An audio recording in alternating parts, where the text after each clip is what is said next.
J'ai utilisé les cheveux d'une sirène pour fabriquer mes perruques. Aujourd'hui, la dame poisson me réclame sa part. Voici mon histoire.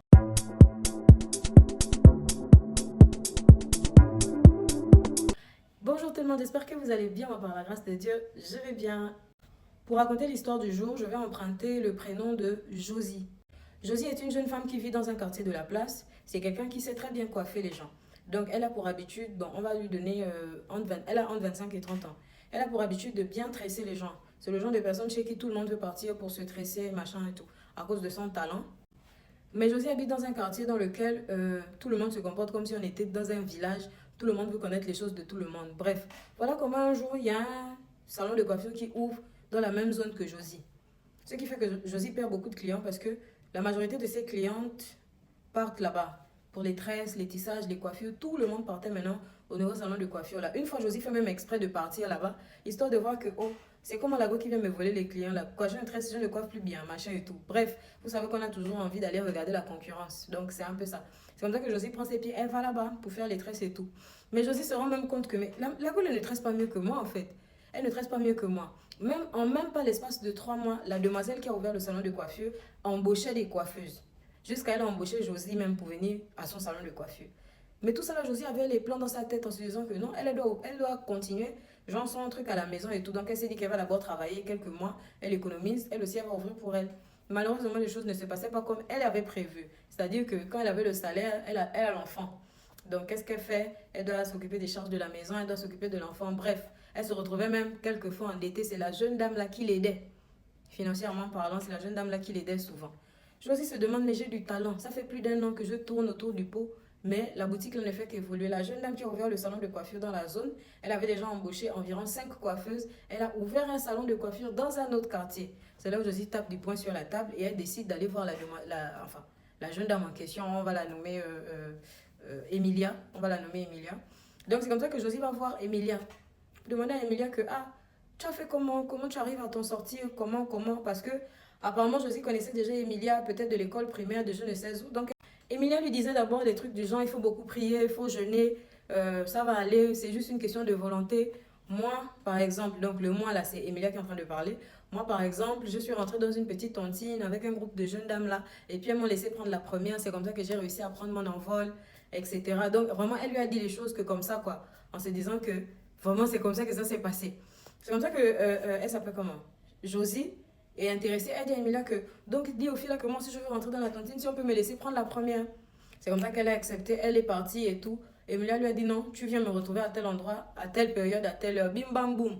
On se retrouve à la première réunion de tontine là où Josie doit prendre la tontine. Quand Josie prend la tontine, la cérémonie se passe bien, c'est comme, ils ont fait comme une sorte d'association, et puis les gens partageaient à manger, etc. Ils ont donné l'argent à Josie. Je pense que c'était dans les 3 millions, 3 millions 5, comme ça. Bref, Josie décide qu'avec les 3 millions là, elle aussi, elle va ouvrir son salon de coiffure, son petit truc de beauté et tout.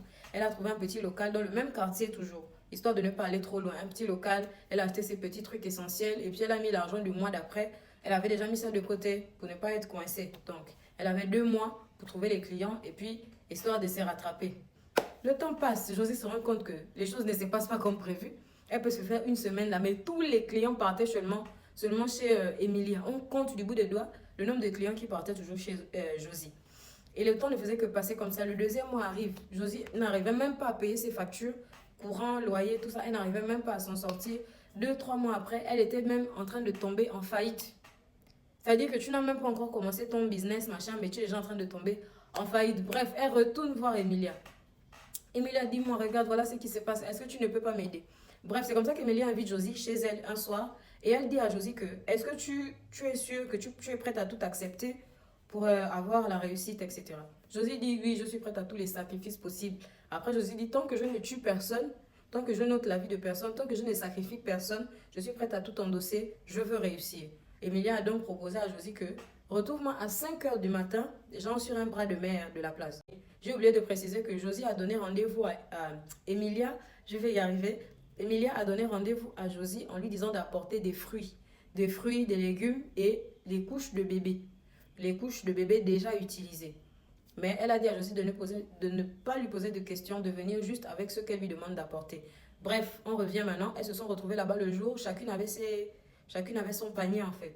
Donc, Emilia qui avait le panier avec des fruits, légumes, bananes, tomates, nanana, avec un paquet où il y a les couches de bébé déjà utilisées. Josie aussi avait exactement la même chose. C'est comme ça que Josie rencontre pour la première fois de son existence. Elle a entendu parler des sirènes dans sa vie. Elle a entendu parler de ce genre de choses dans sa vie, mais sans réaliser que ça pouvait exister. Quand elle a vu la dame sortir de l'eau avec de longs cheveux, etc., elle a vu la dame poisson. En haut c'était un être humain. En bas, c'était la queue d'un poisson et tout. Mais genre, ça brillait et tout. Et puis, elle avait de longs cheveux. Bref, la dame parlait avec Emilia. Et puis, Emilia a présenté Josie que voilà, machin, machin, machin. Bref, en gros, je vous explique. Pour ne pas aller dans les petits détails là. Le contrat, c'est quoi?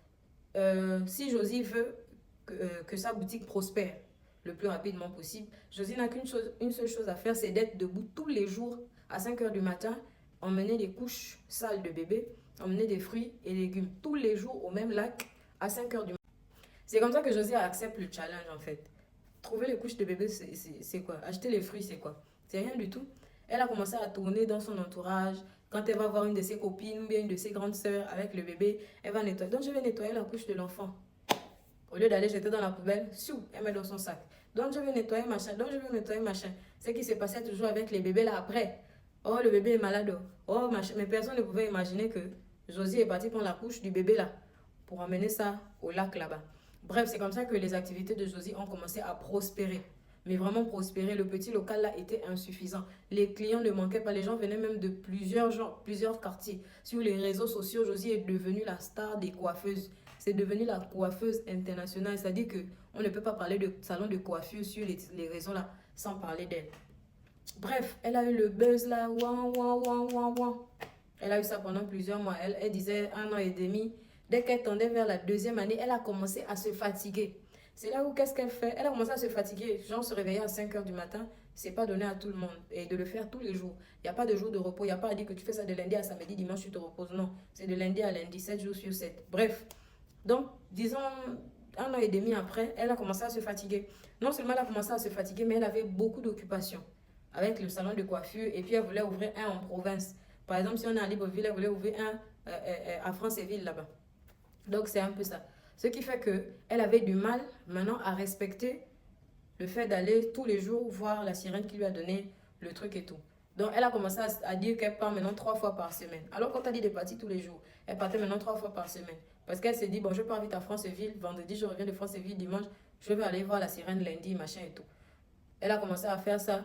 Elle s'est rendue compte que quand elle a commencé à faire ça pendant 1 mois, 2 mois, ses activités ont commencé à faire comme ça. Chou, les activités ont commencé à baisser, baisser, baisser. Juste une précision. Quand Josie est allée voir la sirène la première fois avec Emilia, la sirène avait coupé ses cheveux, une touffe de cheveux, en fait. Donc, on lui a dit qu'elle doit utiliser ça dans toutes ses perruques et toutes ses mèches. Donc, toutes les perruques qu'elle fabrique, elle doit mettre une mèche de sirène dedans. Toutes les tresses qu'elle fait, donc, oh non, on tire la mèche avant, machin, machin. Elle doit mettre une mèche de sirène dedans. C'est toujours comme ça qu'elle a fonctionné. Bref, je ferme la parenthèse. La sirène s'est donc rendue compte que Josie ne respectait plus sa part de contrat. Et Josie s'est donc rendue compte que, en ne respectant plus sa part de contrat, la sirène s'est fâchée. Et la sirène a commencé à faire baisser toutes les opportunités qu'elle lui avait offertes. Tous les avantages que Josie avait commencé à baisser. Elle s'est rendue compte que les clients ne venaient plus. Il y avait beaucoup de choses qui avaient changé. Elle est partie voir Emilia. Emilia lui a dit que ma chérie, tu vois que j'ouvre le salon de coiffure dans la même ville. J'ouvre plusieurs salons de coiffure dans la même ville. C'est parce que justement, je ne veux pas me déplacer hors de la ville.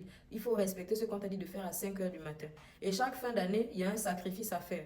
Donc, si ça là, tu ne respectes pas ça. En tout cas, Emilia, c'était déjà la mère de la chose. Mais Josie n'a pas su respecter ça jusqu'au bout. Jusqu'à ce que Josie se retrouve même dans une position où elle fait 1 semaine, elle ne part pas voir la sirène. 2 semaines, elle ne part pas voir la sirène. Donc, au jour d'aujourd'hui, la sirène l'embête. La sirène l'embête. Josie a décidé de fermer les salons, de laisser tomber parce qu'elle ne pouvait pas respecter le fait d'aller là-bas à 5 heures du matin. Et surtout que Josie s'est aussi dit que, comme elle a déjà une certaine notoriété, elle a déjà une certaine clientèle, elle a déjà certains avantages, elle n'aurait plus forcément besoin de travailler avec une sirène, elle n'aurait plus forcément besoin de rentrer dans ces petites choses-là. Donc, la sirène lui a clairement montré que c'est moi qui t'ai donné, c'est moi-même qui décide de récupérer. Ce qui fait qu'au jour d'aujourd'hui, elle a fermé ses salons de coiffure, elle a fermé tout ce qu'elle avait comme avantage. Il ne lui reste que ses petits clients de maison qu'elle avait avant là. Mais la sirène la rattrape tous les jours. Quand elle va dormir, elle voit la sirène qui rentre dans sa maison. Quand elle dort, elle se réveille, elle trouve que sa chambre est inondée. Quand elle va dormir, elle se réveille, elle trouve l'enfant dans l'eau.